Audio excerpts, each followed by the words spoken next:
Dimanche 2 novembre, Donald Trump franchit une ligne rouge diplomatique.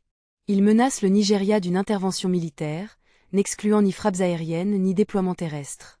Sa justification? Ce qu'il affirme être une « persécution des chrétiens » par des terroristes islamistes.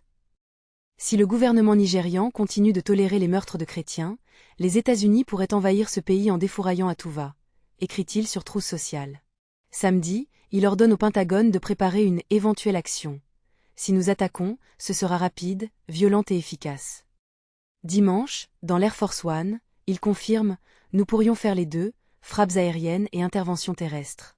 Vendredi, il avait déjà inscrit le Nigeria sur la liste noire des pays, particulièrement préoccupants, en matière de liberté religieuse et annoncé la suspension de toute aide américaine. Le président nigérian Bola Ahmed Tinubu réagit en proposant une rencontre dans les prochains jours, soit à Abuja, soit à Washington. Mais la situation est bien plus complexe que Trump ne le présente. Le Nigeria fait face à de multiples conflits. La région nord-est est ravagée par Boko Haram, qui a causé plus de 40 000 décès depuis 2009.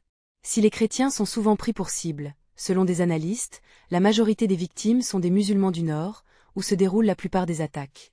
Des hauts responsables nigérians soulignent que la violence touche toutes les religions et rejette l'idée d'un « génocide chrétien ». Le porte-parole de Tinubu suggère que la menace de Trump pourrait être une « tactique de négociation ».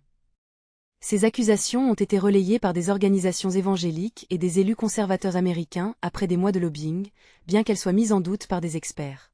Une chose est sûre, cette menace marque une escalade inédite dans les relations américano-nigérianes.